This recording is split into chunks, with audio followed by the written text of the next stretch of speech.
그의 터전이 성산에 있으며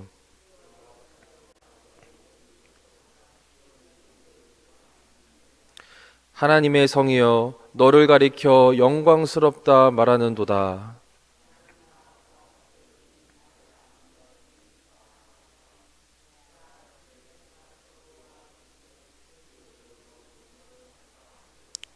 시온에 대하여 말하기를 이 사람 저 사람이 거기서 났다고 말하리니 지존자가 친히 시온을 세우리라 하는도다.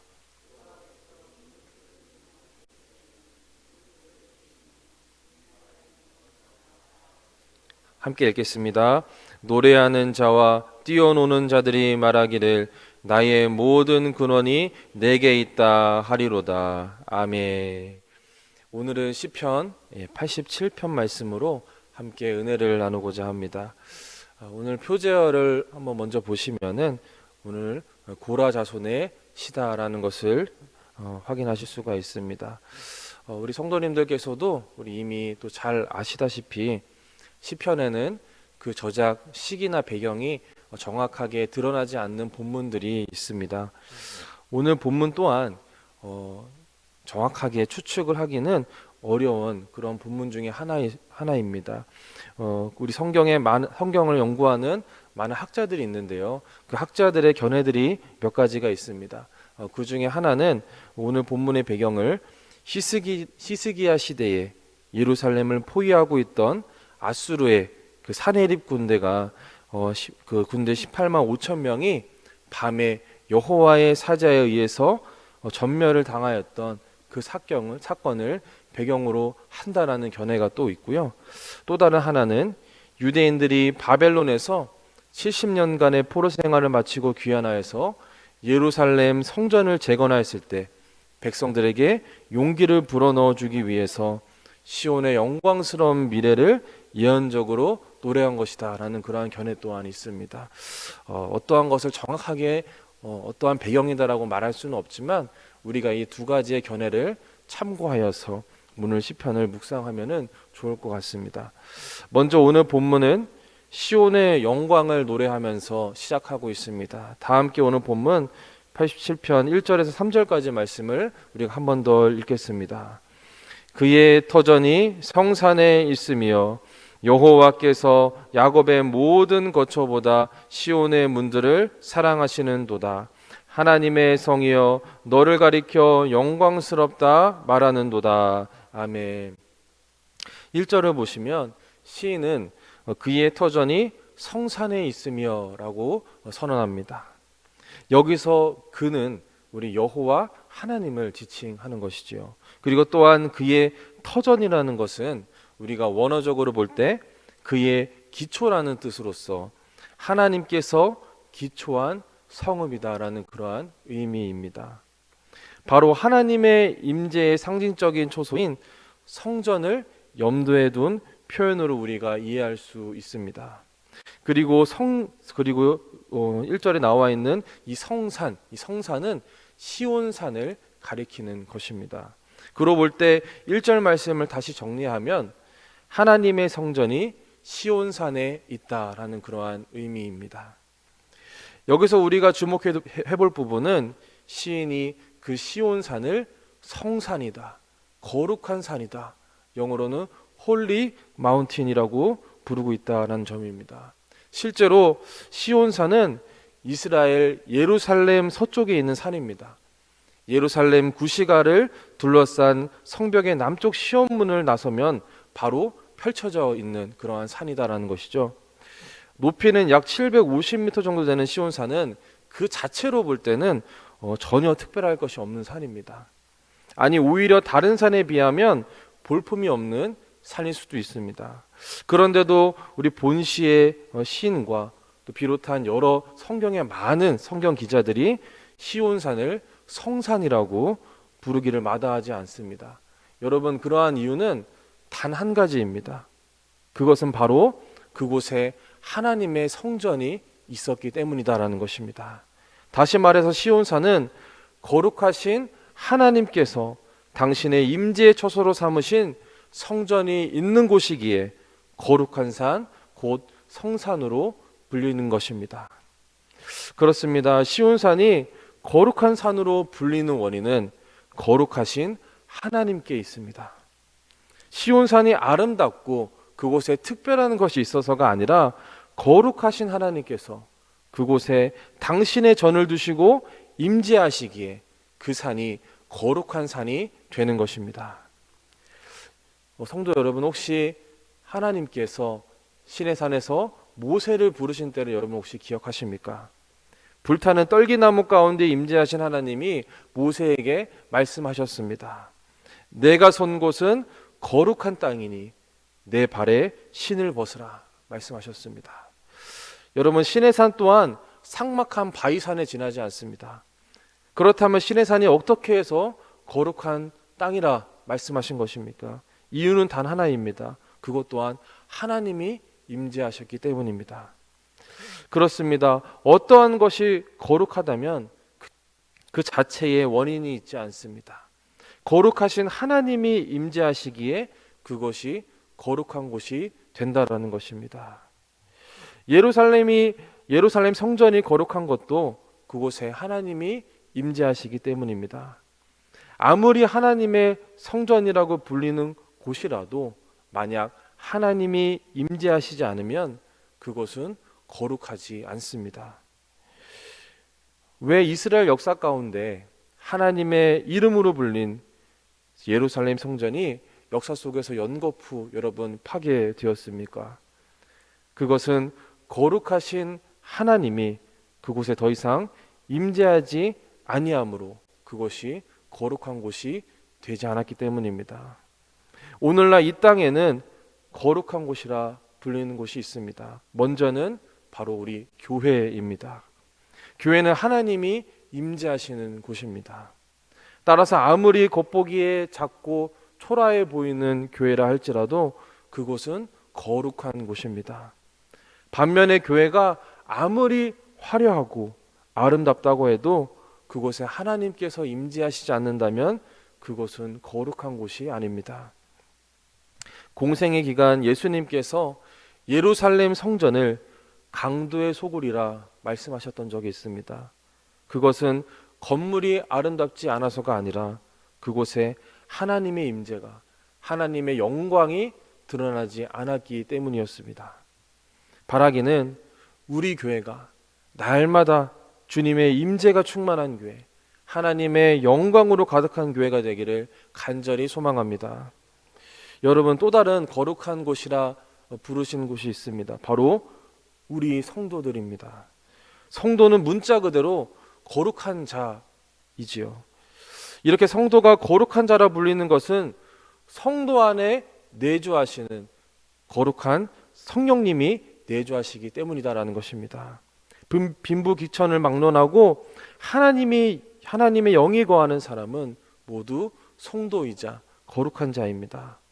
그러나 아무리 거룩하게 보이는 사람이라도 하나님의 영, 성령이 거하지 않으면 그는 성도라 말할 수 없습니다. 그렇기에 우리는 겉으로 외적인 모습으로 자신을 거룩하게 치장할 것에 노력하는 것이 아니라 우리 안에 거룩하신 성령님이 거하시도록 우리의 심령을 죄로부터 지키고 주의 말씀을 통해서 날마다 항상 정결케 해야 할 줄로 믿습니다. 고린도전서 3장 16절 17절 말씀입니다. 너희는 너희가 하나님의 성전인 것과 하나님의 성령이 너희 안에 계시는 것을 알지 못하느냐? 누구든지 하나님의 성전을 더럽히면 하나님이 그 사람을 멸하시리라. 하나님의 성전은 거룩하니 너희도 그러하니라. 아멘. 사랑하는 성도 여러분, 지금 저와 또 여러분의 심령은 하나님이 거하실 처소로 온전하십니까? 정결하십니까? 이 시간 성령의 조명하신 가운데 우리의 심령을 돌아보는 은혜가 있기를 간절히 바랍니다. 또한 오늘 본문 2절 말씀을 보시면 예루살렘을 향한 하나님의 특별한 사랑을 우리가 발견할 수 있다는 것입니다. 본문 2절 말씀을 제가 한 번 더 봉독해 드리겠습니다. 여호와께서 야곱의 모든 거처보다 시온의 문들을 사랑하시는도다, 이렇게 말씀하셨습니다. 본문에서 말하는 야곱의 모든 거처란 이스라엘 백성들의 기업인 이스라엘 땅을 가리킵니다. 그리고 시온 문들은 시온 곧 예루살렘 성을 가리킵니다. 이로 볼 때 본절은 하나님께서 이스라엘 땅 가운데서도 시온 곧 예루살렘을 특별히 더 사랑하셨다라는 그러한 의미입니다. 하나님은 이스라엘 땅 전체를 당신의 특별한 소유로 삼으시고 사랑하셨습니다. 다만 하나님께서는 시온을 이스라엘의 다른 곳에 비해서 더 사랑하셨다라고 말씀하신다는 것입니다. 그리고 그러한 특별한 사랑으로 인하여서 예루살렘은 하나님의 영광이 머무는 특별한 곳이 되는 은혜를 입었습니다. 하나님께서 예루살렘을 야곱의 모든 거처보다 더 사랑하시고 택하신 그 이유가 여러분 무엇일까요? 그것은 전적으로 하나님의 주권에 따른 것이었습니다. 즉 하나님은 예루살렘이 이스라엘의 다른 곳보다 더 탁월한 조건을 갖추고 있지 않음에도 불구하고 당신의 주권으로 택하시고 더 사랑하신 것입니다. 이것은 하나님이 열방 가운데서 이스라엘을 택하여 당신의 성민으로 삼으신 것과 같습니다. 하나님이 이스라엘 자손을 성민으로 삼으신 것은 그들이 다른 민족에 비해서 우월하거나 강하거나 더 충성되거나 순종적이어서가 아니었습니다. 그들은 오히려 다른 민족에 비해서 더 작았고 연약했습니다. 그럼에도 불구하고 하나님은 당신의 주권으로 이스라엘을 만민 가운데서 택하셔서 당신의 백성으로 삼으셨다라는 것입니다. 사랑하는 성도 여러분, 여기에 중요한 사실이 있습니다. 바로 오늘 우리가 하나님의 백성이 된 것 또한 그러한 하나님의 주권적인 선택으로 말미암았다라는 것입니다. 우리가 하나님의 백성이 된 것은 우리에게 어떠한 특별함과 더 나은 것이 있어서가 아니라는 것이죠. 우리가 다른 이들보다도 더 우월하고 나아서가 아니다라는 것입니다.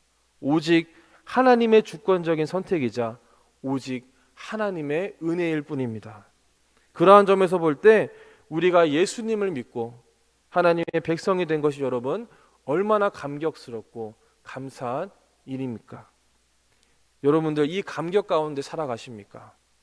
세상의 수많은 사람 중에서 내가 하나님의 백성이 되고 하나님 나라의 상속자가 되었다는 그 감격 가운데서 여러분 살아가고 계십니까? 내게 무슨 조건이 있어서가 아니라 오직 하나님의 주권적인 선택으로 당신의 백성을 삼아주신 그 하나님의 은혜에 날마다 감사하면서 늘 기쁨의 찬양과 영광을 올려드리는 우리 모두의 삶이 되기를 간절히 바랍니다. 마지막으로 우리가 오늘 본문 가운데서 그 백성들을 선택하심을 인하여서 그들을 통하여서 열방 가운데 하나님의 마음을 전하시는 것을 발견하게 됩니다. 다 함께 오늘 본문 87편 4절 5절 말씀을 우리가 함께 읽겠습니다. 나는 라합과 바벨론이 나를 아는 자 중에 있다 말하리라. 보라, 블레셋과 두로와 구스여, 이것들도 거기서 났다 하리로다. 시온에 대하여 말하기를 이 사람 저 사람이 거기서 났다고 말하리니 지존자가 친히 시온을 세우리라 하는도다. 아멘. 본문에서 하나님께서 시온을 택하여 존귀하게 하신 이유가 무엇인지를 말씀합니다. 4절 5절에는 우리가 보시게 되면 모두 5가지의 나라가 언급되고 있는데요. 이들 나라들은 이스라엘의 주변 나라들이었고 이스라엘을 특별히 또 괴롭게 하였던 여러분 나라였습니다. 그런데 하나님은 이들 나라들이 시온에서 났다고 말하게 될 것이다 라고 말씀하고 계신다라는 것입니다. 여러분 이것이 어떠한 의미입니까? 이는 이스라엘과 원수되었던 나라들이 이스라엘과 형제 나라가 될 것이라 말씀하시는 것입니다. 즉 하나님은 시온을 통하여 만민이 하나님의 백성이 될 것임을 말씀하는 것입니다. 바로 여기에 시온의 독특한 지위가 있고 그 영광의 근거가 있습니다. 하나님은 당신의 주권이자 전적인 은혜로 시온을 만민으로 하여금 당신의 백성으로 거듭나게 하는 모태로 삼으셨습니다. 우리가 그러한 사실을 통해 알 수 있는 것은 무엇입니까? 바로 하나님은 처음부터 만민의 구원을 계획하고 계셨다라는 것입니다. 그리고 그 통로로 시온과 이스라엘을 택하셨습니다. 그러나 문제는 이 사실을 몇몇 영적 통찰력을 가진 사람을 제외한 당시 대다수의 이스라엘 백성들은 알지 못했다라는 것입니다. 이스라엘 백성들은 하나님이 자신들을 택하신 것이 그들만을 구원하시기 위한 것이라 생각했습니다. 특히 그들은 하나님께서 그들의 신앙의 순수성을 보존하기 위해서 이방인과의 교제를 금하신 것을 오직 자기들만 구원하신 근거로 여기고 이방인들을 멸시하고 배척하였습니다. 심지어 요나와 같은 선지자로 부름받은 자들 중에도 이방인에게 하나님의 말씀을 전하여 그들로 구원을 얻게 하는 것을 죽기보다 싫어하는 사람들도 있었다라는 것입니다. 그래서 구약시대 동안 이스라엘 백성들은 만민을 구원하기 위한 통로로서의 역할을 거의 잘 하지 못했습니다. 그들이 만민 구원의 통로로서 역할을 감당하기 시작한 것은 예수님이 세상에 오셔서 구속사역을 완수하시고 사도들을 세워 복음을 땅끝까지 전하도록 명하신 이후부터였다라는 것입니다. 예수님의 구속사역으로 말미암아 세워진 예루살렘 교회는 바울과 같은 전도자들이 이방 나라에 파송함으로써 마침내 예루살렘은 만민으로 하여금 하나님의 백성으로 거듭나게 하는 모태의 역할을 하게 되었습니다. 참으로 시온이 만민의 모태로서의 구실을 하기까지는 오랜 세월이 소요가 되었던 것입니다. 그런데 여러분, 우리가 여기서 또한 알아야 될 사실은 하나님이 오늘날 우리를 택하여 존귀하게 하신 것도 시온을 택하여 존귀하게 하신 목적과 다르지 않다라는 것입니다. 하나님이 우리를 택하여 당신의 백성으로 삼으시고 존귀하게 하신 것은 우리를 만민을 구원할 통로로 삼기 위함이다라는 것입니다. 말하자면 교회와 성도들은 이 세상에 대하여 영적인 시온이다라는 것입니다. 그러므로 우리는 영적 시온으로서의 사명을 잘 감당해야 된다라는 것입니다. 오늘 우리가 이 사명을 잘 감당하게 될 때 하나님의 교회가 영화롭게 되고 하나님의 이름이 높임을 받게 되는 줄로 믿으시길 바랍니다. 그러한 은혜가 오늘날 영적 시온으로 부름받은 저 여러분의 삶 가운데 함께하기를 주님의 이름으로 간절히 소망합니다. 함께 기도하시겠습니다. 거룩하신 하나님 아버지, 오늘도 우리에게 생명 허락하여 주시고 또 건강 허락하여 주셔서 복된 주일 이른 아침부터 나와 주의 말씀 가운데로 나아가게 하시니 주님 고맙고 감사를 드립니다. 주님, 오늘 말씀을 통하여서 이스라엘을 택하시고 당신의 백성으로 삼으신 그 주님의 전적인 은혜를 깨닫게 됩니다. 또한 오늘날에 우리를 택하시고 당신의 백성으로 삼으신 그 주님의 은혜를 주님 날마다 감사하면서 감격의 찬양과 언제나 기쁨의 삶을 살아갈 수 있도록 주님 함께하여 주시옵소서. 특별히 오늘날 아버지 영적 시온으로 부르신 그 주님의 그 은혜를 기억하면서 그 부르심에 합당한 삶을 살아갈 수 있는 우리가 될 수 있도록 함께하여 주시옵소서. 주님, 특별히 주님 오늘도 드려질 예배 가운데 주님 함께하여 주시고 이 거룩한 아버지 교회 가운데 주님 오늘도 임재하여 주셔서 아버지 주님의 영광이 충만한 귀하고 복된 오늘 또 주일 예배가 될 수 있도록 주님 함께하여 주시옵소서. 감사드리며 예수님의 이름으로 기도하옵나이다. 아멘.